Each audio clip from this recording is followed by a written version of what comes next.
Well, 4 Iranian diplomats have been killed in an Israeli airstrike on the Lebanese capital of Beirut. It's one of a barrage of Israeli attacks on southern and eastern Lebanon on Tuesday.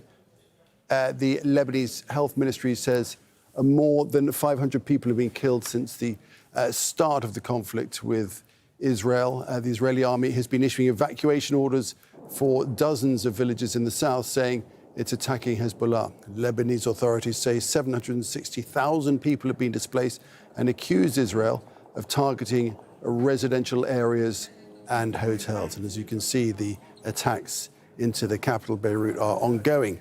Back to Heidi Pett, joins us now with the latest from Beirut. Heidi, so tell us more about these recent strikes in Lebanon.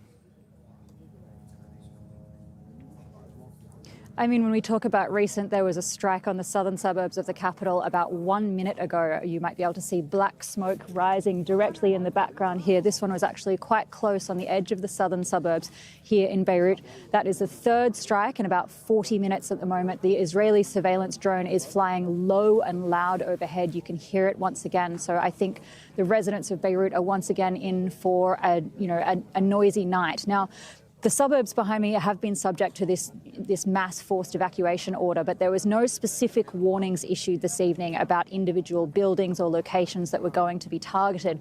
People across the capital, they're still sleeping in the streets. They're trying to get into shelters. They're heading down to the stadium. But people I've been speaking to from Dahia, some of them were still in recent days trying to go back and forth, collect things from their homes and things like that. But what they were talking about is that there's no longer really any pattern of safety. You know, in the last war, they would say, OK, I know that it's not safe at night because they strike at night, so I go at night and get my things, or I sleep there and I come back during the day.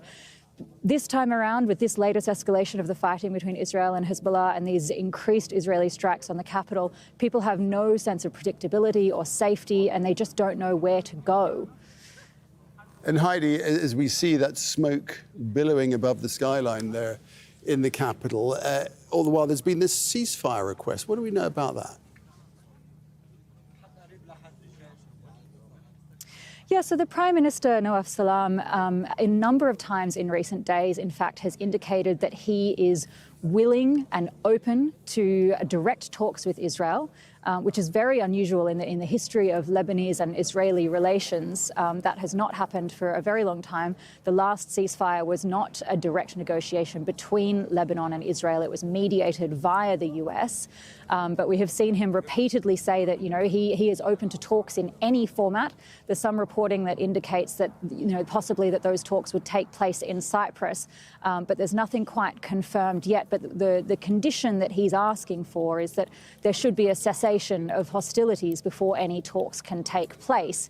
But when we talk about a cessation of hostilities here in Lebanon, we mentioned this ceasefire agreement, which was mediated by the US in November of 2024. And we talk about this latest round of hostilities being sparked by Hezbollah firing 6 rockets into Israel, but a bit more than a week ago. But there have been more than 10,000 ceasefire violations recorded by the Lebanese government and by the UN by Israel over the last 15 months. And so whether or not this cessation of hostilities is agreed to in order for talks to proceed, people here are very sceptical about the concept of a ceasefire. All right, Heidi, thanks for that. Heidi Pett there in Beirut, giving us the very latest on the situation.